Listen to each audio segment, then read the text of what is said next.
कृष्ण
याद करिया रे लागे, याद करिया रे लागे, याद करिया रे लागे, याद करिया रे लागे, याद करिया रे लागे।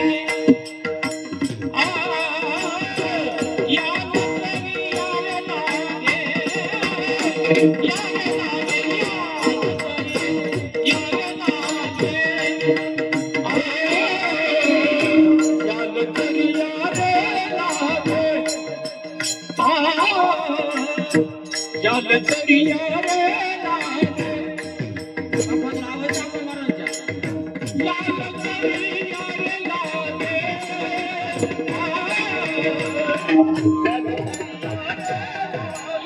याद करिया रे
माझ्या मागे मागे आज देतो पोट भरी पुरे म्हणाल तोवरी हळूहळू चाला हळूहळू चाला कोणी कोणाशी न बोला आज देतो पोट भरी पुरे म्हणाल तोवरी तुका मने सांडा घाटे तुका मने सांडा घाटे तेने नका भरू पोटे आज देतो पोट भरी पुरे म्हणाल तो भरी विठ्ठल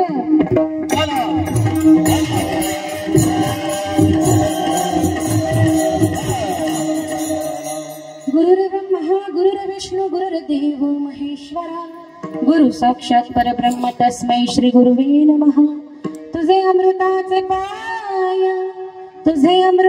पाय वाटे मस्तकी धरावे इंचगिरी पंथी अप्पा तुम्हा नित्य स्मरावे महायोग पीठे तठे भीमरथ्यम वरम पुंडरीकाय दातुं मुनीन्द्रे समागत्य तिष्ठन्तमानन्द कंदम परब्रह्मलिंगम भजे पांडुरंगा करू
जिथे ज्ञान विज्ञान संजीव होते, जिथे योग विद्येस सामर्थ्य येते, जिथे मानवाला मिळे मोक्ष गाता, तुझ्या पायरीशी सदा नम्र माता, मस्तक हे पाया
हे पायावरी यावर करी संतांच्या, याल तरी यारे लागे, याल तरी यारे लागे, अवघे माझ्या मागे मागे, आजी दे तू पोट भरे पुरे म्हणाल तो बरी.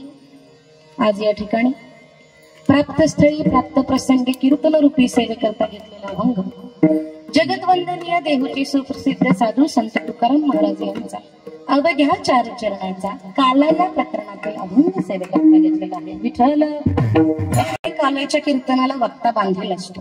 काल्याच्या कीर्तनामध्ये वक्त्याने काल्यामध्ये काल्याचं कृष्णाचं चरित्र आणि काला इतकंच सांगायचं असतं. पण तुमच्या सर्वांची माफी मागून अगोदरचे 10-15 मिनिटं मी संप्रदायाविषयी थोडं बोलू इच्छिते. ज्यावेळेस दादा होते त्यावेळेस दादा इथे आले, ज्यावेळेस आप्पा होते त्यावेळेस आप्पा इथे आले, आणि आप्पांच्या नंतर या गावाने सुद्धा संप्रदायातील आमच्या कुटुंबावर, त्यानंतर भाऊंवर, आप्पांवर अतिशय प्रेम केलं. ते आज तागायत टिकून ठेवलं आणि आम्हाला खात्री आहे त्या इथून पुढेही ते प्रेम टिकून राहील. मी आवर्जून सांगू इच्छिते की इंचगिरी संप्रदायामध्ये सगळ्यात जास्त महत्व आहे ते नामाला आहे, आणि इंचगिरी संप्रदायामध्ये सगळ्यात महत्व आहे ते गुरुभक्तीला आहे. गुरुभक्ती करावी तर किसन महाराज गाडगेंनी, गुरुभक्ती करावी तर शंकर महाराज रसाळांनी, आणि गुरुभक्ती करावी तर सुभाष महाराज गाडगेंनी. जसं की शंकर महाराज रसाळ दादांसारखा संत होणे नाही, किसन महाराज गाडगे आप्पांसारखा संत होणे नाही, अगदी त्याच पद्धतीने सुभाष महाराज गाडगे भाऊंसारखा साधू संत होणे नाही. भाऊ भाऊ होते, आता भाऊंच्या नंतर कोणी होणे नाही. आप्पा आप्पा होते, आप्पांच्या नंतर कोणी होणे नाही. आणि दादा दादा होते, दादांच्या नंतर कोणी होणे नाही. आप्पा, दादा आणि भाऊ या तिघांच्या आयुष्यात घडलेला प्रसंग जुन्या मंडळींना माहिती असेल, पण ज्यांना माहिती नसेल त्यांना मी आवर्जून सांगू इच्छिते. मी जसं काही सांगितलं की इंचगिरी संप्रदायामध्ये सगळ्यात जास्त महत्व आहे ते गुरुभक्तीला आणि गुरुनामाला. कारण की गुरुनाम म्हणतात ना, एका जनार्दनी गुरुदेव आणि येथ नाही बा संशय. देवापर्यंत आपण पोहोचू शकत नाही, परंतु देवापर्यंत पोहोचण्यासाठी प्रत्येकाच्या आयुष्यामध्ये गुरु अतिशय आवश्यक आहे. ज्यावेळेस शंकर महाराज रसाळ कामाला होते मुंबईला, त्यावेळेस वारकरी संप्रदाय किंवा इंचगिरी संप्रदाय याच्याशी त्यांचा कोणत्याच प्रकारचा संबंध नव्हता. पण त्या ज्या रूमवर होते त्या रूमवर एक शेठजी येत होता आणि तो नियमितपणे 12 अभंग म्हणत होता. 12 अभंग म्हणजे आपले नित्यपाठ, नियमितपणे नित्यपाठ म्हणायचा. दादानी महिनाभर बघितलं का हा मनुष्य रोज 12 अभंग म्हणतोय. त्याला विचारावं तरी बाबा 12 अभंग म्हणजे काय. त्यांनी विचारलं, बाबा तू नियमितपणे 12 अभंग म्हणतोयस. तर शेठजींनी सांगितलं, बाबा 12 अभंग म्हणतोय, पण जेव्हापासून मी 12 अभंग म्हणायला सुरुवात केली तेव्हापासून मी प्रचंड जास्त श्रीमंत झालो. बाकी मला काही माहित नाही, पण मी श्रीमंत झालो एवढं मला माहिती आहे. दादांची त्यावेळेसची परिस्थिती हालाकीची परिस्थिती होती. दादांना असं वाटलं का निदान श्रीमंत होण्यासाठी तरी 12 अभंग वाचले पाहिजे. मग त्यांनी 12 अभंग वाचायला सुरुवात केली आणि 12 अभंग वाचताना त्यांनी इंचगिरी संप्रदायाची सगळी परंपरा अभ्यासली. मग त्याच्यामध्ये आपले गुरुलिंगमचे महाराज असतील, सिद्धरामेश्वर महाराज असतील, भाऊसाहेब महाराज असतील, धोंडोपंत महाराज असतील, सगळ्यांचा इतिहास, सगळ्यांचे चरित्र अगदी त्या ठिकाणी जाऊन त्यांनी अभ्यासले. मग त्यांना सगळ्यांचं चरित्र कळालं. एक दिवस कामावरून येताना, वखारी समोरून येताना त्यांना वखारीमध्ये सिद्धरामेश्वर महाराजांचा जीर्ण झालेला फोटो बघायला मिळाला. ज्यावेळेस 12 अभंग वाचायला सुरुवात केली त्यावेळेस त्यांनी सगळ्या परंपरेची माहिती काढली. त्याच्यामध्ये सिद्धरामेश्वर महाराजांचीही त्यांना माहिती मिळाली होती. वखारमध्ये गेले आणि वखार मालकाला म्हणाले की हा सिद्धरामेश्वर महाराजांचा फोटो मला पाहिजे. वखार मालकाला असं वाटलं का वखारामध्ये भंगारातल्याच गोष्टी येतात ना, चांगल्या गोष्टी थोडीच येतात. ज्या अर्थी याला भंगारातली गोष्ट पाहिजे त्या अर्थी ह्याची किंमत ह्याच्यासाठी मोठी आहे. आपल्यासाठी जरी गौण असेल तरी याच्यासाठीही त्याची किंमत मोठी आहे. त्यावेळेस दादांचं वय फार काही नव्हतं, तरुण होते दादा. ते म्हणले बाबा का रे तुला कशासाठी पाहिजे? तर म्हणले गुरुस्थानी आहेत, माझे गुरु आहेत, मला पाहिजे. अरे म्हणले जीर्ण झालाय फोटो, हरकत नाही म्हणले, मला पाहिजे. मग विचारायला सुरुवात केली, तू करतोस काय, काम काय करतोस, कुठून आलास, गाव कोणतं? त्यांनी सांगितलं मी अमुक अमुक सातारा जिल्ह्यामध्ये माण तालुका आहे, माण तालुक्यामध्ये कोळेवाडीमध्ये माझं गाव आहे, पोटाचा उदरनिर्वाह करण्यासाठी मी मुंबईमध्ये आलो. बरं पगार किती आहे तुला? ते म्हणले मला 11 रुपये पगार आहे. किती? 11 रुपये. बघा सर्वांनी कान देऊ नये का, मी पहिल्यांदाही सांगितलं संप्रदायामध्ये सगळ्यात जास्त महत्व आहे ते गुरुभक्तीला आहे. जर तुम्ही मनापासून गुरुभक्ती केली ना तर आयुष्यामध्ये एक दिवस तरी तुमचा झेंडा होणार, एक दिवस. 11 रुपये पगार आहे. त्या वखार मालकाला असं वाटलं की बाबा 11 रुपये पगार या माणसाला आहे, ह्याची खरंच निष्ठा आहे का? म्हणून त्या वखार मालकाने सांगितलं मी फोटो तुला देईल पण पूर्ण 11 रुपये मला द्यावे लागतील. किती? पूर्ण 11. खिशातले 11 रुपये दादांनी काढले आणि त्या वखार मालकाच्या हातात ठेवले आणि तो फोटो घरी घेऊन आले. सांगण्याचं तात्पर्य इतकंच होतं की 11 रुपयामध्ये संबंध महिना काढायचा होता, घरी पैसे पाठवायचे होते, स्वतःचा उदरनिर्वाह करायचा होता, पोटापाण्याचं बघायचं होतं, कोणाचं देणं घेणं बघायचं होतं. संबंध 11 रुपये काढून त्या वखार मालकाला दिले. सिद्धरामेश्वर महाराजांचा फोटो घरी आणला. तात्पर्य इतकंच का त्यावेळेस जर दादांनी 11 रुपयांचा विचार केला असता तर आज संबंध महाराष्ट्रामध्ये शंकर महाराजांची 36 स्मृती मंदिरं झालीच नसती. संबंध महाराष्ट्रामध्ये आज शंकर महाराज की जय म्हणणारा प्रत्येक गावामध्ये एक तरी मनुष्य आहे जो शंकर महाराजांचा माळकरी आहे, शंकर महाराजांचा अनुयायी आहे. आणि शंकर महाराजांची ही सगळी पद्धत किसान महाराजांनी आणि भाऊंनी अतिशय जवळून बघितली होती. त्याच्यामुळे गुरुसेवा जर केली, साधू देह ठेवतो कसा हे बघण्यासाठी किसन महाराज जेऊरमध्ये 6 महिने थांबले होते. ज्यावेळेस अंतकाळ जवळ आला होता शंकर महाराजांचा, हे बघण्यासाठी फक्त किसन महाराज जेऊरमध्ये थांबले होते की साधू देह ठेवतो कसा. शेवटच्या वेळेला सगळ्यांना बाजूला केलं आणि दादांनी सांगितलं की किसनला बोलवा आणि किसनला बोलल्यानंतर दादांनी देह ठेवलाय. हे गुरुभक्तीचं फळ आहे, हे गुरुसेवेचं फळ आहे. त्याच्यामुळे आयुष्यामध्ये गुरुसेवा ही अतिशय महत्वाची असते. आम्ही नशीबवान आहोत, आम्ही त्या परंपरेतल्या आहोत. आज आमची 5वी पिढी ह्याच्यामध्ये काम करते. आम्हाला अतिशय अभिमान वाटतो की आमच्या वडिलांनी जे करून ठेवलं ते आम्हाला चालवण्याचं तुमच्या सगळ्यांच्या प्रेमामुळे सौभाग्य मिळते.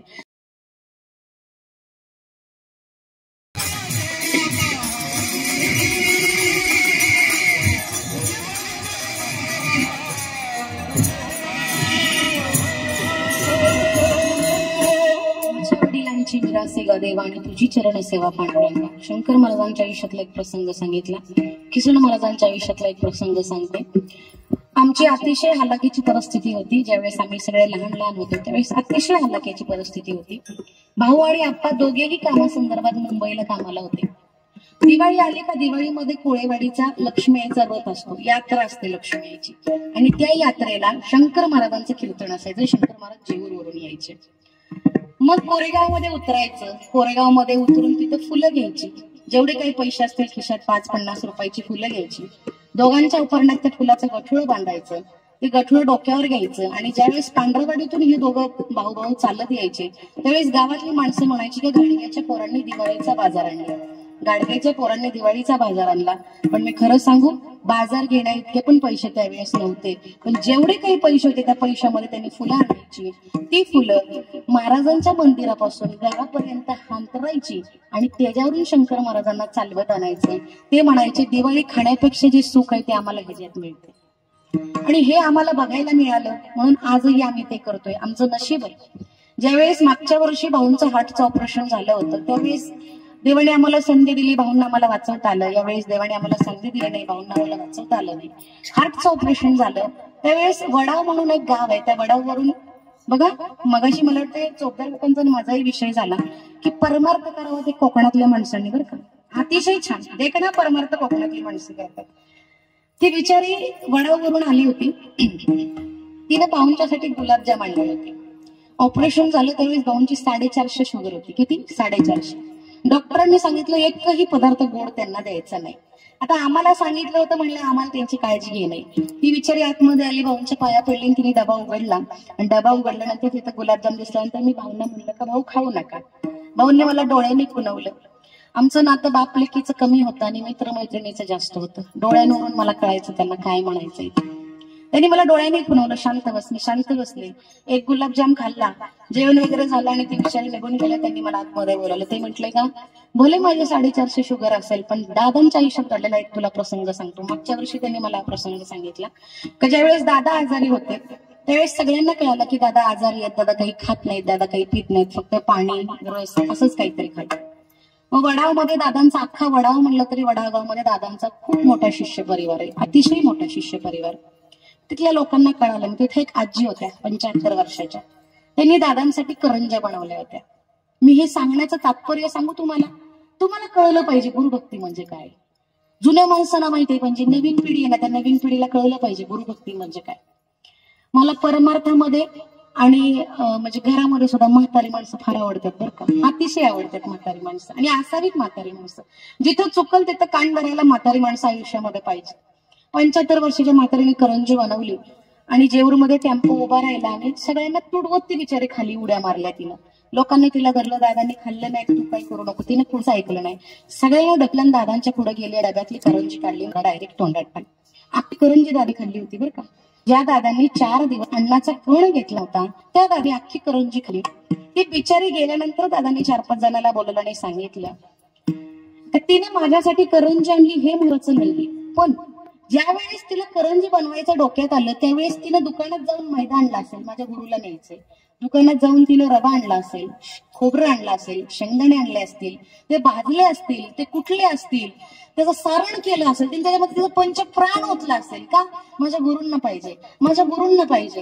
हे तिनं आणलं हे करंजी नाहीये, ही गुरुभक्ती आहे, तिचं प्रेम आहे आणि तिचं प्रेम मी खाल्लं. आणि हे उदाहरण मला भाऊंनी दिलं. त्या बाईला दिलेला गुलाबजाम खाल्ल्यानंतर मी महाराजांची शुगर चेक केली, 250 शुगर होती. 450 वरून 250. हे प्रेमाचं प्रतीक आहे, हे गुरुभक्तीचं प्रतीक आहे. त्याच्यामुळे माझी तुमच्या सर्वांना विनंती आहे, गुरुभक्तीसारखं सुख कशातच नाहीये. आपण ज्या संप्रदायातली माणसं आहे ना त्या संप्रदायामध्ये सगळ्यात जास्त किंमत कशाला आहे तर ती गुरुसेवेला आहे आणि गुरुभक्तीला आहे. विठ्ठल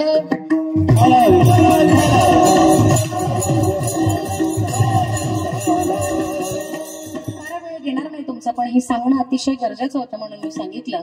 आणि मी सुरुवातीला सांगितलं की कालेच्या कीर्तनाला वक्ता बांधील असतो, परंतु तुम्हाला ह्या गोष्टी कळणं अतिशय गरजेचं आहे. कारण की आता इथं भाऊ राहिले नाहीत.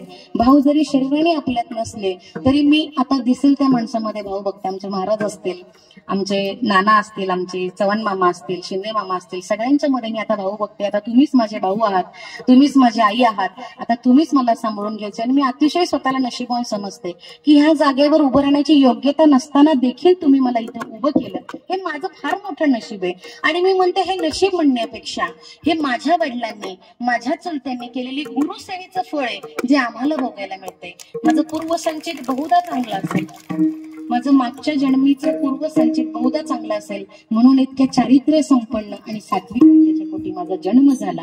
आणि सात्विक पित्याच्या पोटी माझा जन्म झाल्यामुळं आज मला महाराष्ट्रातील प्रत्येक गावामध्ये गेल्यानंतर माणसाच्या तोंडामध्ये जो शब्द येतो ते माझ्या डोळ्यामध्ये पाणी आणतं की आता आम्ही तुमच्यात भाऊ बघतोय, आता आम्ही तुमच्यात भाऊ बघतोय.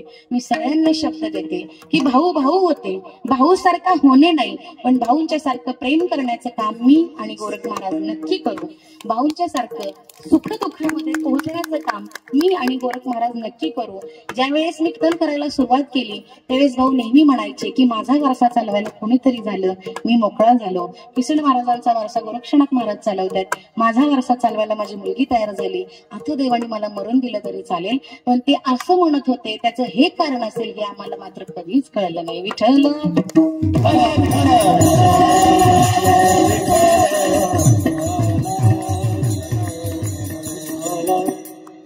ज्या वेळेस आपण भगवंतावर प्रामाणिकपणे प्रेम करतो कसं प्रामाणिकपणे. बरं का, प्रेमाचे दोन प्रकार आहेत. एक प्रेम दाखवण्यासाठी केलं जातं आणि एक प्रेम प्रामाणिकपणे केलं जातं. प्रामाणिकपणे केलेलं भगवंतावरचं प्रेम हे आयुष्यामध्ये सुख देत असतं. बघा, प्रत्येकाला असं वाटतं की गळ्यात पवित्र तुळशीची माळ घातली, आळंदी पंढरपूर वारी केली तर आयुष्यातली दुःख नाहीशी होऊन जातात. पण जर तुम्हाला असं वाटत असेल तर एकदा चरित्र तपासून बघा. जर गळ्यामध्ये पवित्र तुळशीची माळ घालून पंढरपूरची वारी करून आयुष्यातलं दुःख नाहीसं होत असेल तर माझ्या तुकाराम महाराजांची पत्नी अन्न करून मेली असती का? माळ घालून किंवा वारी करून आयुष्यातलं दुःख नाहीसं होत नाही. ते काय, ते तुमच्या संचितात आहे. ज्या दिवशी तुम्ही जन्माला आलाय त्या दिवशी तुमच्या संचितामध्ये लिहिलेलं आहे तुमच्या आयुष्यामध्ये सुख हवंय का दुःख हवंय. पण मी खात्रीपूर्वक या गादीवर उभं राहून सांगू शकते की आयुष्यात आलेले दुःख हलक्यापणाने बाजूला जर कोण करू शकत ते फक्त आणि भगवंताचं नाम करू शकतं. आणि भगवंताच्या नामामध्ये जी ताकद आहे ती कशातच नाहीये. त्यामुळे माणसाने भगवंताचं नाम घेतलं पाहिजे. आता मी जे सांगितलं ते तुम्हाला इंचगिरी संप्रदायाचं जे काय होतं ते चरित्र सांगितलं. आता इथून पुढे मी कृष्णाचं चरित्र सांगणार आहे. त्यामुळे बसलेल्यापैकी सगळ्यांना माझी विनंती आहे की हाताने टाळी आणि मुखाने नाम बोलायचं. हाताने टाळी वाजवण्याचे दोन फायदे सांगू का? दोन फायदे, एक आहे स्वतःसाठी आणि एक आहे संसारासाठी. कुठला सांगू? संसारासाठी ना. संसारावरच जोर आहे माणसाचा, स्वतःच काही नाही, संसारावरच जोर आहे. बरं ठीक आहे, संसाराचं सांगते. ह्या बोटाच्या खाली एक धनाची रेष असते आणि ह्या बोटाच्या खाली एक धनाची रेष असते. ह्या दोन्ही रेषा एकमेकांवर जर आदळल्या तर ती रेष मोठी होते आणि आयुष्यामध्ये भरपूर पैसा येतो. हे संसाराचं झालं. आणि स्वतःसाठी असं झालं का जर टाळी चांगल्या पद्धतीने वाजवली तर अॅक्युप्रेशर पॉइंट प्रेस होतात, शुगर बीपी सारखा त्रास होत नाही. वाजवा टाळी. विठ्ठल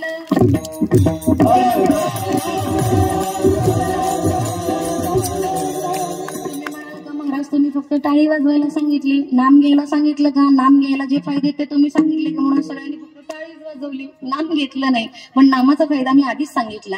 बघा, माणसं आहेत ना, जे गरजेचं आहे ते कमी ऐकतात आणि जे गरज नाही ते जास्त ऐकतात. उदाहरण सांगू का? महिला मंडळाकडे तो पैसा जास्त असतो. उदाहरण सांगू का? एका माणसाला 50 लाखाचा कांदा झाला. किती? आमच्या तिकडे कांद्याचं प्रमाण जास्त आहे. तुमच्याकडे कसं आहे नाही माहिती, आहे का? बरं, आमच्याकडे कांद्याचं प्रमाण जास्त आहे. 50 लाखाचा कांदा झाला. त्याला असं वाटलं का बायकोनं काहीतरी बिचारीनं कष्ट केल्याशिवाय झालाय का 50 लाखाचा कांदा? मग म्हणलं एक काम करूया, पट्टी मला बँकेतच ठेवूया आणि त्यातलं 30,000 काढून बायकोला सुंदर पैठणी घेऊया. म्हणून त्याने नगरवरनं पैठणी आणली बरं का, 30,000 रुपयाची. घरी आला, गाडी उभा केली, बिचारीने तांब्या भरून दिला, चहाचा कप दिला आणि त्यात तिच्या हातात पिशवी ठेवली. म्हणली काय आणलं? म्हणले 50 लाख तुझ्या कृपेने झालेत. म्हणला मी तुला पैठणी आणली. बाबा म्हणली बघू पैठणी. पिशवीतलं पैठणी बघितली, उघडून घरातच बघावा का नाही? घरात नाही बघितली, शेजारीकडे गेली दाखवायला. मी काय सांगितलं, आपल्याला जे गरजेचं आहे ते आपण कमी ऐकतो आणि जी गरज नाही ते जास्त ऐकतो. शेजारणीकडे गेली, शेजारीने म्हणली वा ग बाई किती छान पैठणी आणली तुझ्या नवऱ्याने. हो म्हणली, किती सुंदर रंग आहे, अतिशय सुंदर रंग आहे, अतिशय सुंदर काठ आहे, अतिशय सुंदर त्याचं सूत पण आहे. पण बाई त्याच्यावर जी बुट्टी आहे ना ती निवळ गोछड्यावानी आहे. कशावानी? गोछड्यावानी. मागं गेली आणि मागं गेल्यानंतर नवऱ्याला म्हणजे मला काय पैठणी पसंत नाही. म्हणली बदलून आणा पसंत पैठणी. नवरा म्हणलं बाई तुझ्या कृपेने 50 लाख झाल्यात, काय आहे बदलून आणतो म्हणलं. मागं गेला, पैठणी बदलली. त्याला असं वाटलं 30,000ची पसंत नसेल पडली म्हणून आगाव 5,000 टाकले, 35,000ची पैठणी आणली. घरात गेली. घरात गेल्यानंतर बिचारीने तांब्या भरून दिला, चहाचा कप दिला आणि त्यांनी दाखवली पैठणी. मला बदलून आणली, मला तुला 30,000ची पटली नसेल म्हणून आगाव 5 टाकल्यात आणि 35,000ची आणली. म्हणली बरं म्हणली चालतंय. हिने पिशवीतनं उडून बघितली. म्हणली हिच्याकडे गेल्या हिनं म्हणली लय खोडा काढला. म्हणली आता हिच्याकडे जाते. हिच्याकडे गेलीच नाही ती, दुसरीकडे गेली. दुसरीकडे गेल्यानंतर दुसरी म्हणली का अतिशय छान पैठणी आहे, रंग पण अतिशय सुंदर आहे, काठही अतिशय सुंदर आहे, त्याच्यावरची बुट्टी अतिशय छान आहे. पण बाई सूत आहे ते निवळ चादरीवाणी. कशावानी? निवळ चादरीवाणी. पाय आपल्यात घरात गेली. म्हणजे मला पैठणी पसंत नाही, बदलून आला. नवऱ्याला राग आला. 2 वेळा पैठणी बदलून आणली तरी हिला पसंत नाही. म्हणला चल माझ्या संग बस गाडीवर. त्यानं 80, 90, 100चं स्पीड वाढवलं, गाडीवर बसवली. तुमच्या भागात लय स्पीड ब्रेकर येतो का टाळलो आम्ही येताना, लय स्पीड ब्रेकर आहे. आणि ते कुठल्या तिकडे स्पीड ब्रेकर वरती बिचारी आदळली खाली पडली. आणि नगरपाशी गाडी उभी केली. म्हणला उतर. मागवून बघतो ती कुठे बिचारी, बिचारीच नाही. परत माघारी फिरून आला आणि बघितलं तर बायको पडली होती. बायकोला दवाखान्यात गेली. नगरच्या तिचा खुबा मोडला. 40,000ची पैठणी मैत्रिणीचा ऐकून केवढ्याला पडली? बोला, 5 लाखाला पडली. त्याच्यामुळे माझी विनंती आहे तुम्हाला, जे जी गरज आहे तेच ऐका, जे जी गरज नाही ते ऐकण्यामध्ये काही सुद्धा अर्थ नाही. विठ्ठल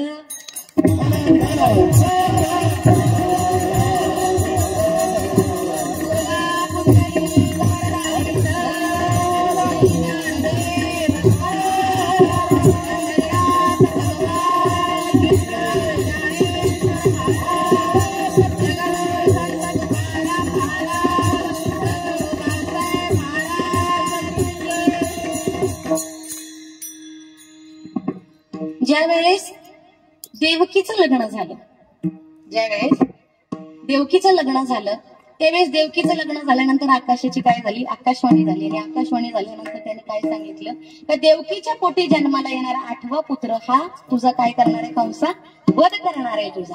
मग माझा वध करणार आहे ज्यावेळेस कंसाला कळलं त्यावेळेस कंसाने काय केलं, देवकीवर धावून गेला. त्यावेळेस देवकीवर धावून गेल्यानंतर वसुदेवाने त्याला अडवलं, म्हणले बाबा तुला काय सांगितलंय तर माझा 8वा मुलगा तुझा वध करणार आहे ना, मला जेवढी बाळ होती तेवढी मी तुझ्या हाती आणून देतो, पण तू काय माझ्या बायकोला मारू नको, कारण की स्त्रीला मारल्यानंतर किंवा बहिणीला मारल्यानंतर ब्रह्महत्येचं पातक लागतं आणि ते पातक तुला लागेल, त्याच्यामुळे तू काय तिला मारू नको. मग काय करायचं म्हणलं, आम्हाला कारावासात टाक, आम्ही आतमध्ये टाक आम्हाला. त्यांना कारावासामध्ये टाकलं. 1 2 3 4 अशी मुलं. पहिला मुलगा झाल्यानंतर त्याला कळालं किंवा बहिणीला आपला मुलगा झालाय, बघायला गेला आणि बघायला गेल्यानंतर त्याला असं वाटलं का इतकं चांगलं बाळ आहे, मारायचं कसं, पण मला काय सांगितले 8वं मारणार आहे ना. मग 4-5 शेजारची माणसं म्हणले का पहिला 8वं म्हणजे पहिल्यापासून 8वं मारणार आहे का शेवटपासून 8वं मारणार आहे, तुला माहितीये का, टाक मारून मला. 1 2 3 4 5 अशी सगळी मारून टाकली. आणि सगळी मारून टाकल्याच्या नंतर 8वा पुत्र ज्यावेळेस जन्माला आला त्यावेळेस भगवान कृष्णाचं तिथे आगमन झालं. गोपाल कृष्ण भगवान की जय. ज्यावेळेस बाळ जन्माला आलं त्यावेळेस बाळ लहानाचं डायरेक्ट मोठं झालं. 7-8 वर्षाचं बाळ झाल्यानंतर देवकीनं खाऊन घेतलं, बाई एवढं कसं काय मोठं. मग त्यानं बोलायला सुरुवात केली. त्यानं बोलायला सुरुवात केल्याच्या नंतर त्याने सांगितलं की आई तू घाबरू नको, तुझं जे काही चाललं आहे, तुला जो काही त्रास झालाय तो त्रास मला माहितीये.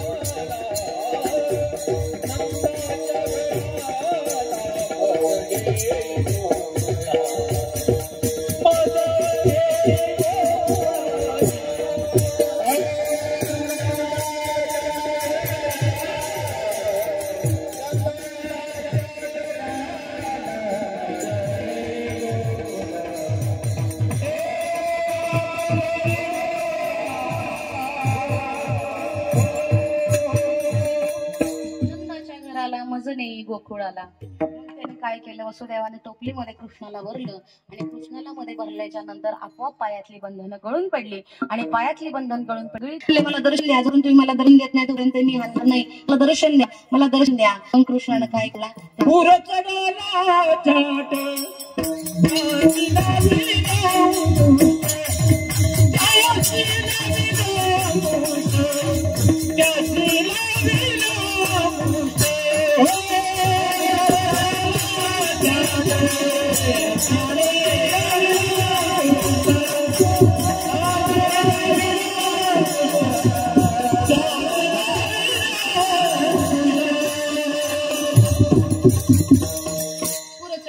आणि त्यासी लावी अंगोष्ट. ज्यावेळेस देवाने नदीला अंगठा लावला त्यावेळेस नदी दुभंगली.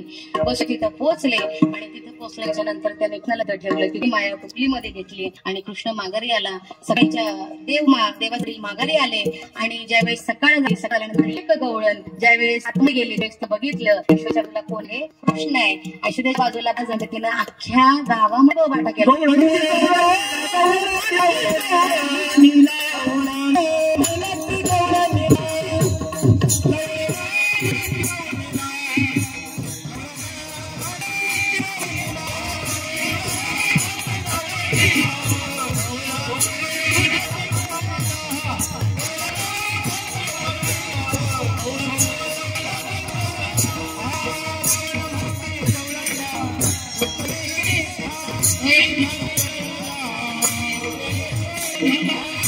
पुत्र झाला, अख्या गावगोपटा झाला का बाबा. नंदा घरी बाळ जन्माला आला, यशोच्या घरी बाळ जन्माला, मग राजा घरी बाळ जन्माला आला. इतक्या दिवसात जन्माला आला म्हणून सगळ्यांची लगबग काय झाली, देवाला बघायला सगळ्यांची लगबग झाली. सगळ्या गोपिका वेळेस देवाच्या दारात उभ्या राहिला त्यावेळेस प्रचंड जास्त गर्दी झाली.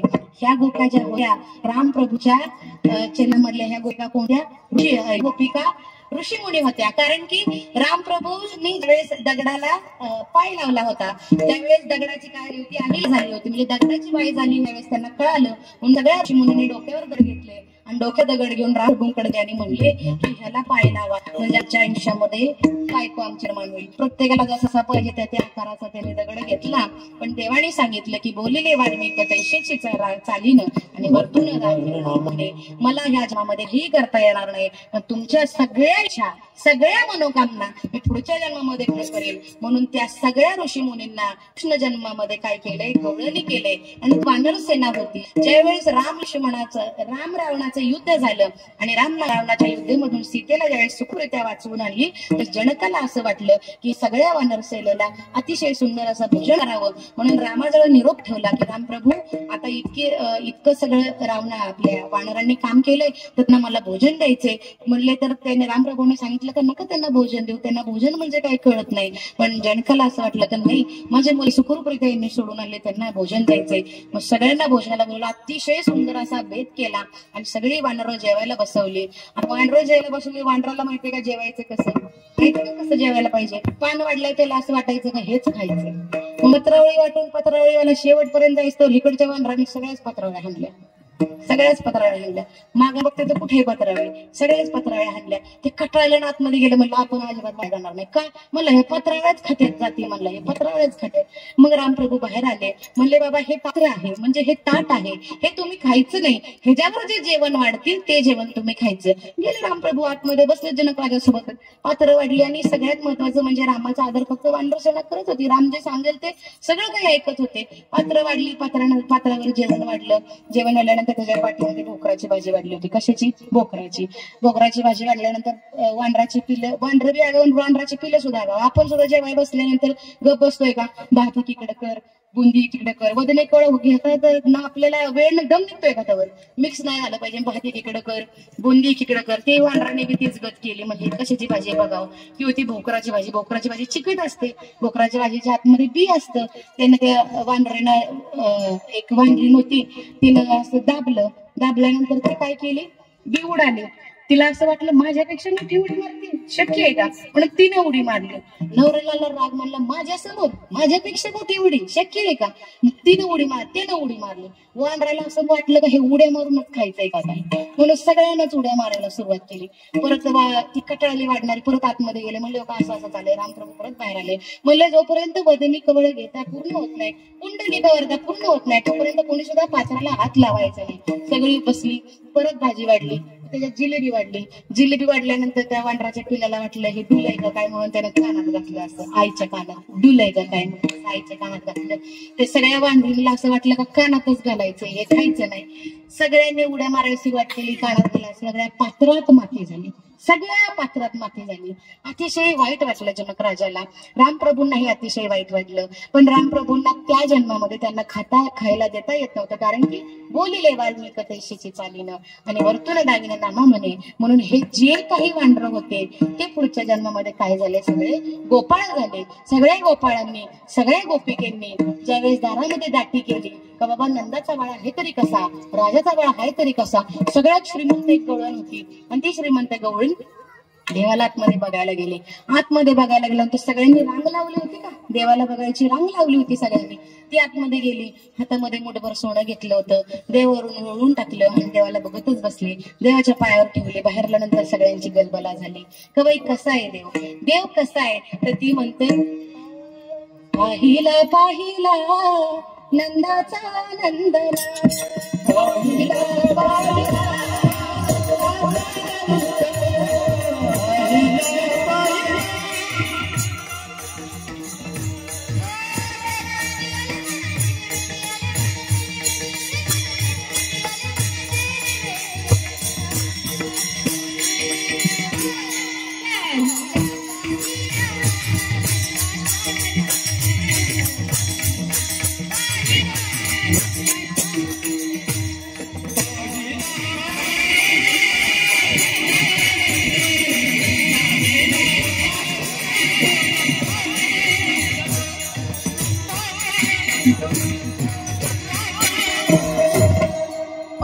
लागिला नंदाचा नंदन आणि ते निवेदलेलं म्हणून सगळ्या गोपिकांनी बघितलं. सगळ्या गोपिकांनी बघितलं. अतिशय सुंदर कृष्ण, अतिशय सुंदर कान्हा, अतिशय सुंदर मुरलीधर सगळ्यांनी बघितलं. आणि हळूहळू हळूहळू भगवंत मोठे व्हायला लागले.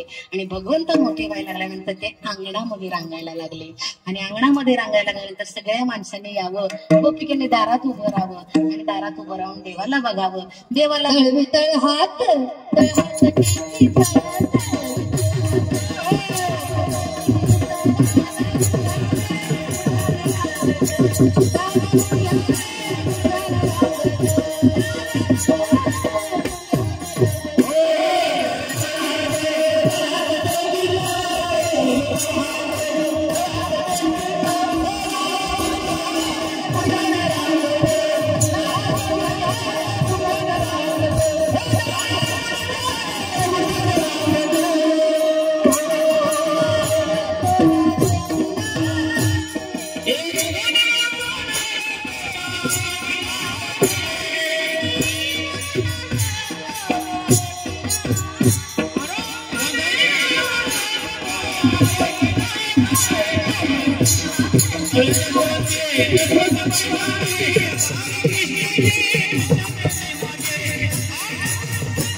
तर सगळ्या गोपिका यायच्या आणि देवाला बघून जायच्या. देवाला बघितल्यानंतर त्यांना प्रसन्न वाटायचं, त्यांचं मन भरून यायचं. हळूहळू हळूहळू मात्र देव मोठा झाला. आणि देव मोठा झाल्यानंतर देव सगळ्या गावामध्ये फिरायला लागला. गावामध्ये फिरायला लागल्यानंतर त्याचे मित्र झाले, गोपाळ त्याचे मित्र झाले. गोपिकांच्या सोबत मस्करी कर, थट्टा कर हे त्याचं चालू झालं. सगळे गोपाळ मित्र झाले. आणि गोपाळांची देवाची एक दिवशी चर्चा झाली, का रे बाबा इतकं सगळं आपलं चांगलं गाव आहे, गावामध्ये इतक्या गाई आहेत, इतकं दूध आहे, इतकं तूप आहे, इतकं लोणी आहे, तरी मी तुम्ही कस काय इतकं वाळून गेलाय, कस काय इतकं वाळून गेलाय. त्यावेळेस त्यांना सांगितलं, देवा मस्त सगळं गावात आहे, पण काय करायचं, सगळं कुठे जाते, डेअरीला जाते म्हणला. सगळं आपल्याला काही सुद्धा राहत नाही म्हणला. असं कसं राहत नाही म्हणला. तुम्ही काळजी करू नका, तुम्ही काय करा, माझ्या सोबत या अभंगाच्या प्रथम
याल तरी यार लागे अवघे माझ्या मागे मागे. आता तुम्ही काळजी करू नका, आता मी तुमची दही दुधाची व्यवस्था करतो. मग त्यांनी विचारला सर की तू कशी काय दही दुधाची व्यवस्था करणार? मला काळजी करू नको, मी तुमची दही दुधाची व्यवस्था करणार. पण जेवढे जेवढे वेळेला देव मोठा होता त्यावेळेला देवातल्या खोड्या वाढत गेल्या. खोड्या देवाने अतिशय खोड्या केल्या, इतक्या खोड्या केल्या बोलायचं माप नाही. त्यातली सगळ्यात खोडी म्हणजे पहिली चोरी करायला देवाने सुरुवात केली. गोपाळांना चोरी करायला शिकवलं. आणि मग देवाने ज्यावेळेस चोरी करायला शिकवलं, देवाचं अतिशय जास्त प्रेम होतं मित्रांवर. त्याचे मित्र होते ना गोपाळ, त्याच्यावर अतिशय जास्त प्रेम होतं. त्याच्यामध्ये सुदामा असेल, पेंद्या असेल, म्हणजे जे काही मित्र होते त्याच्यावर प्रेम होतं. एक दिवस देव सगळेजण मिळून बसले की बाबा देवा हे दूध जाते कुठं? मग देवाने सगळं इतिहास काढायला सुरुवात केली. बाबा हे देव दूध सगळे डेअरीला जाते. बरं म्हणलं चालतंय असू दे डेअरीला जात, पण घरात काहीतरी ठेवत असतील का नसतील का? सगळंच घालत असतील. नाही म्हणला घरात काहीतरी ठेवतात. मग काय नाही म्हणलं आपण जाऊन पाहिजे. कसं शक्य आहे म्हणलं? कसं पाहिजे? मला चोरी करायची. कशी चोरी करायची? मग त्यांना चोरीचं साहित्य गोळा केलं. काय चोरीचं साहित्य? मग देवानं सुरुवात केली, बाबा एक काम करा, तुम्ही सराट गोळा करा, तुम्ही माती गोळा करा, तुम्ही काठ्या गोळा करा, मग खडं गोळा करा.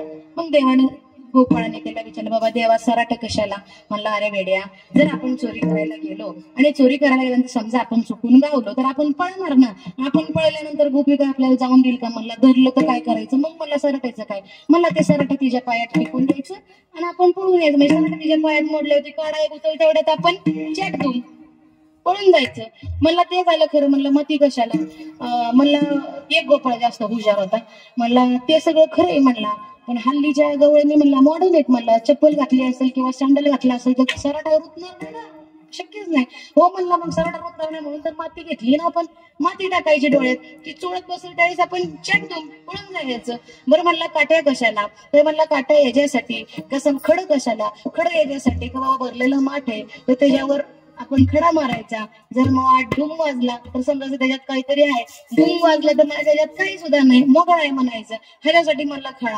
बरोबर म्हणला चालतंय देवा, अजिबात काळजी करू नका, आम्ही सगळं करायला तयार आहे. मग यांची सगळी टीम तयार झाली आणि टीम तयार झाल्यानंतर यांनी सुरुवात केली चोरी करायला. पण देवाने काय सांगितलं होतं अभंगाच्या दुसऱ्या चरणात, आज देतो पोट भरी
आज तुम्ही अजिबात काळजी करू नका, इतकं घेणार इतकं जाणार का तुम्ही म्हणाल देवा बास, इतकं काही सुद्धा नको आम्हाला.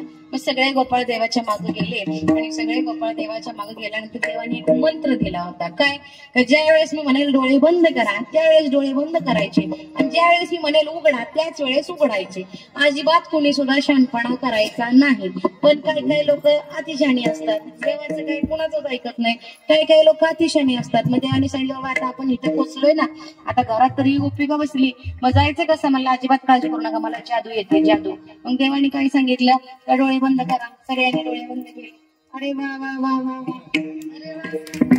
गोपाल कृष्ण भगवान की, बोल राधा राणी सरकार की जय. अतिशय छान, टाळ्या वाजवा या लेकरांसाठी. मग देवाने काय सांगितलं का डोळे बंद करा. डोळे बंद केल्यानंतर आधी मी मग सांगितलं तुम्हाला काही काही माणसं जरा जास्त शहाणी असतात. त्याच्यामध्ये एक गोपाळ जरा जास्त शहाणा होता. तेव्हा गोपाळाला असं वाटलं का देव काय करतोय, डोळे बंद केल्यावर आत नेतोय आणि डोळे उघडल्यावर बाहेर सोडतोय.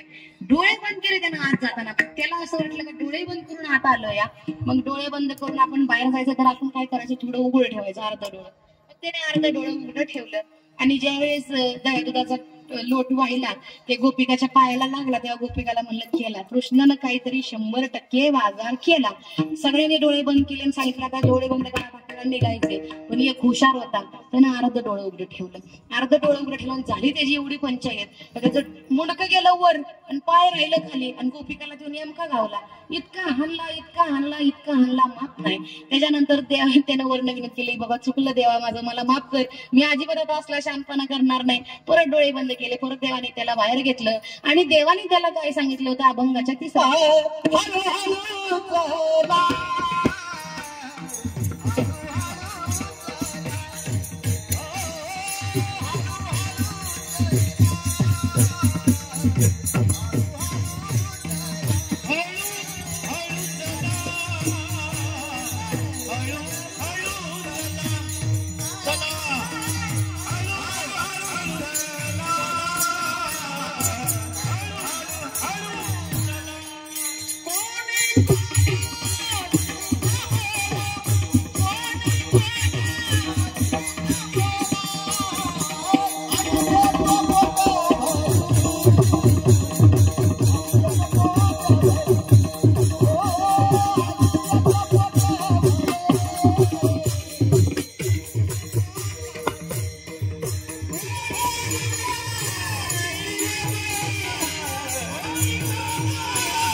हळूहळू चला कोणी कोणाशी न बोला आणि आजी देतो पोट भरी पुरे म्हणाल तो वरी. पण गोपाळाने काय ऐकलं नाही.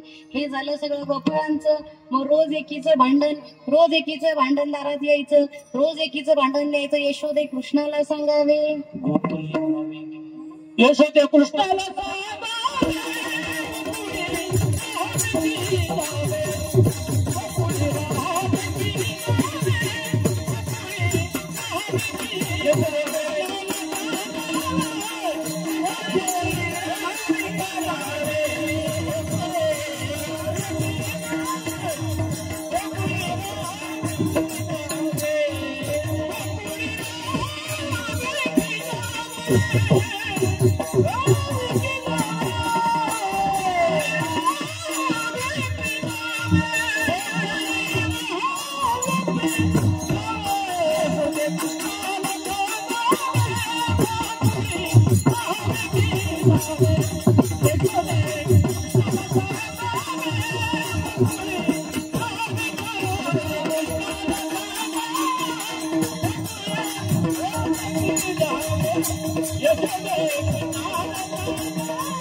यशोदे कृष्णाला सांगावे आणि गोकुळी राहावे का द्यावे. बघा आई ती आई असते. आईसारखं निष्पाप प्रेम कुणीही करत नाही आपल्यावर. सगळ्यांच्या प्रेमाला मर्यादा आहे पण आईच्या प्रेमाला मर्यादा नाही, कारण की आईचं प्रेम निष्पाप असतं. आईच्या प्रेमामध्ये कुठल्याच प्रकारचा स्वार्थ नसतो. मग जरी आल्या यशोदे कृष्णाला सांगावे गोकुळी राहावे का जावे. यशोदेने म्हणायचं बाळसं गुणगुणाचं कान बळ दिसतंय गोजिरवान. तुम्ही लटकाच घेता हळद गोकुळच्या नारी, तुम्ही 12 गावच्या 12 गे गोकुळच्या नारी. तुम्ही माझ्या देवावर तुम्ही माझ्या बाळावर मोकळा चाळ घेता. काय केलंय माझ्या देवाने. त्यावेळेस एकाने म्हणायचं यांच्यानी माझ्या दाढी वेणीची गाठ मारून पळून गेला तुझा चक्रपाणी. गंडबाई सुटता सर्चना यशोदे कृष्णाला सांगावे या गोकुळी राहावे का.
सोसू देणार प्रत्येक जण तिला यायची आणि प्रत्येक जण तक्रार सांगायची. काहीने काय केलं, ह्यानं काय केलं, त्यानं काय केलं.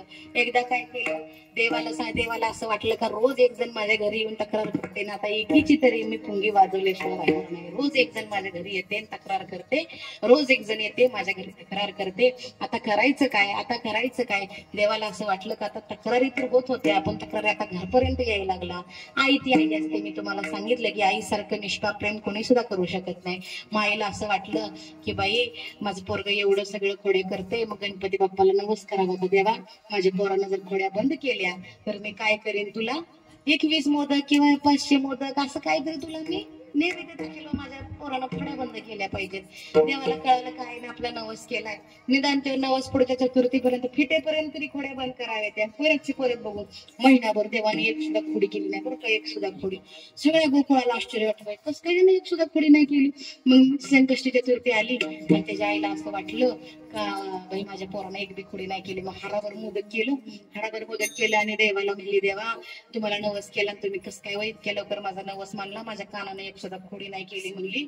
आणि कानाला घेऊन आली, तिथं उभा केला आणि नैवेद्य दाखवल्यानंतर पाण्याचा तांब्या विसरली आणि पाण्याचा तांब्या आतमध्ये आणायला गेल्यानंतर तिनं सांगितलं का हे बघ, तू यातला एक सुद्धा मोदक खाऊ नको, हे देवासाठी केलेलं आहे, देव खाणार आहे म्हणला, हे अजिबात मला यातला एक मोदक खाऊ नको, मी आतमध्ये जाते. आतमध्ये गेली आणि देवानं गणपतीला विचारला सुरुवात केलं, काय गणपती राया कसला खेळ लावलाय, आता महिनाभर बसलोय ना ग, आता काही ग बसणार नाही म्हणला. त्यावेळेस गणपती राय म्हणले, देवा माझं चुकलं, मला माफ करा, पण आता काय करायचं, तुमच्या आईनं मला नवस केलाय आणि मला हे मोदक बिदक माझ्यासाठी हे सगळं जण आणल्यात, मग मला यातलं मोदक तुम्ही काय खायचं नाही. मग सगळी अख्खीच्या अख्खी पाठी कोणी खाल्ली, भगवंताने, कृष्णानं खाल्ली, अख्खीच्या अख्खी पाठी कृष्णानं खाल्ली. आणि आली की त्याची आई आली आणि म्हणली, बाई सगळं देव मोदक कुठे गेलं, खाल्ले बिल असं काय, नाही म्हणलं मी मोदक खाल्लं नाही. मग म्हणलं काय माहिती बाबा, म्हणलं एक मोठ्या पोटाचा बाबा आला होता, सोंड होती, हे सुपा एवढं कान होतं, आणि असं वाटलं गणपतीत येऊन खाऊन गेलं का काय. आई सुद्धा आश्चर्यचकित झाली आणि डोळे बंद करून देवाला नमस्कार केला आणि अशी प्रदक्षिणा घातली. आणि प्रदक्षिणा घालेपर्यंत कृष्णाला काय वाटलं का आपण केलेला कारभार जर आईला कळाला, जर देवानं सांगितलंय, मग उचलला गणपतीच खाल्ला कृष्णाने अख्खाच्या अख्खा असा गणपतीच खाल्ला अख्खाच्या अख्खा. आणि म्हणली देव कुठे गेला म्हणली, कृष्णा 100% म्हणला हे तुझंच काम आहे, म्हणला हे तुझंच काम आहे, तू आ कर. केल्यानंतर ज्यावेळेस सगळं तोंड उघडलं त्यावेळेस तोंडामध्ये सगळ्या ब्रह्मांडाचं दर्शन तिला झालं. आणि ब्रह्मांडाचं दर्शन झाल्यानंतर ती मूर्छित होऊन पडली. आणि मूर्छितून पडल्यानंतर तिला कळालं की आपला बाळ हा सर्वसामान्य बाळ नसून हा आपला बाळ हा सर्वसामान्य नाही, पण ह्याची थट्टा, हे जी काही लोकांची करणारी मस्करी थांबत नाही, गोपिकांची मस्करी थांबत नाही, खोड्या थांबत नाही, चोऱ्या थांबत नाहीत. आता ह्याला इथं ठेवायचं नाही, आता ह्याला कुठं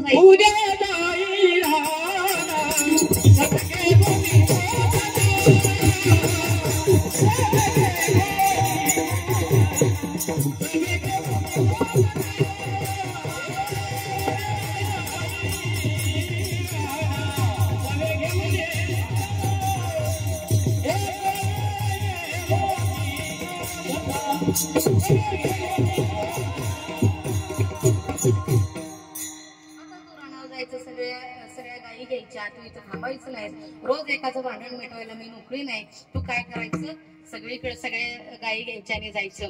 मग ह्याने सगळ्या गायी गोळा केल्या, हा वनाला गेला, ह्याच्या सगळ्या गोपाळांनी गायी गोळा केल्या, वनाला गेल्यानंतर त्याने गोपाळांसोबत इतका खेळ खेळले. गोपाळाने सांगितले, देवा आता 11:15 वाजल्या, भूक लागली, आता किती उशीर हे असलं असतंय का, म्हणला जमणार नाही, म्हणला अजिबात जमणार नाही. पण त्यातले 4-5 जण होते, ते म्हणले तुमचं तुम्ही करा, काय करायचं ते, म्हणला मी जातो, म्हणला घरी जाऊन म्हणला मी भाकरी कालवण खाणार, मी अजिबात म्हणला तुमच्यापाशी थांबणार नाही. त्यावेळेस देवाने जे सांगितलं ते अभंगाच्या शेवटच्या चरणात,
अरे कशाला निघालायस घरी, संसाराकडे कशाला निघाले, त्याच्यामध्ये दुःख आहे, ते घाट आहेत, ते साडून टाक.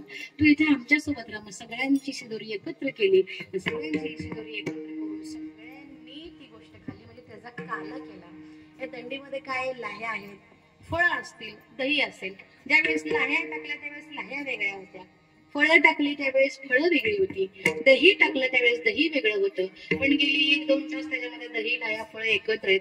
आता ते फोडल्यानंतर कोणी वेगळं करू शकतं का? म्हणजे ते एकत्र झालेलं आहे. हा एकत्र सगळा काला केला आणि हा सगळा काला सगळ्यांना एकमेकांना वाटला. आणि वाटल्याच्या नंतर ज्यावेळेस सगळ्यांनी हात धुवायला नदीकडे जायला सुरुवात केली त्यावेळेस देवाने सांगितलं का तिकडं जायचं नाही. का? कारण की देवांना असं वाटतंय वरच्या का आम्ही पण जावं आणि काला खावा, पण त्याच्यासाठी नाही. तुका म्हणे काला नाही नाही, तुका म्हणजे त्यांना ही कला मिळणार नाही. त्यांना इथं यावं लागेल, मनुष्य जन्म घ्यावा लागेल, असा 4-5 दिवसाचा अखंड हरिनाम सप्ताह करावा लागेल, माणसांना इथं यावं लागेल, दहीहंडी फोडावी लागेल, मग तो काला त्यांना मिळणार आहे. तो त्यांना काला मिळणार नाही. मग हाताला जे लागलेलं आहे ते सगळं चाटून घ्या. इथं अजिबात म्हणजे हात धुवायचा नाही, कोणाला सुद्धा काला द्यायचा नाही. म्हणजे तुम्ही आम्ही कोण आहे, नशीबवान म्हणून आपल्याला हा काला आहे. त्याच्यामुळे हा काला आपल्याला नशीबवानालाच मिळतो. हा काला देवाला सुद्धा मिळालेला नाही. देवाला सुद्धा हा काला मिळाला नाही. तुम्हाला आम्हाला सगळ्यांना हा काळा मिळतो. किती जरी उशिरा कीर्तन झालं असेल तरी मी वेळेतच संपवणार आहे, त्याची काळजी करू नका. सगळ्यांनी एकदा भगवंताचं भजन करूया. कारण सगळ्यांनी हात वर एकदम हात वर करायचं. थांबा असं जातो आम्ही तरी कुठं जवळच आहे, लांबचे घोडकलं तरी सगळ्यांनी भजन करूया म्हणा.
याल तरी अरे लागे अवघे माझ्या मागे मागे, आजी देतो पोट भरी पुरे म्हणाल तो वरी. यथामती आता अवकाश शब्दाचं चिंतन तुमच्या समोर मांडण्याचा प्रयत्न केला. विठ्ठला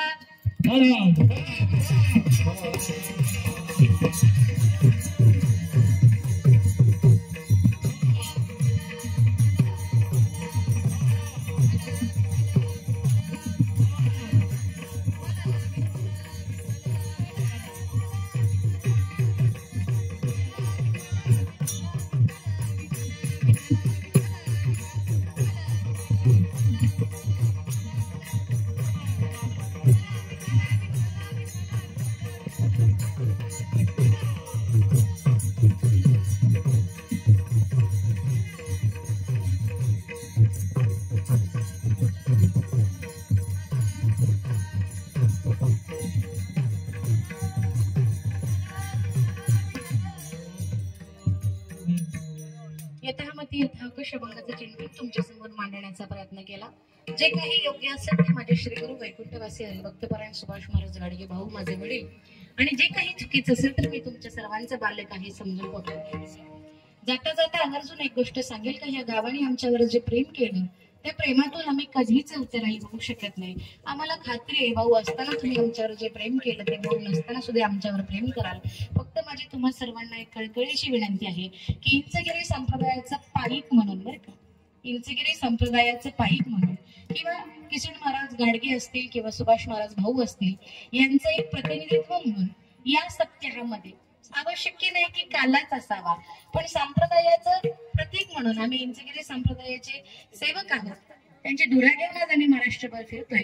तर या सप्ताहामध्ये एक दिवस तरी आमची सेवा असावी. मग ते गोरक्षनाथ महाराज असतील किंवा मी असेल, असं नाही का माझीच सेवा असावी.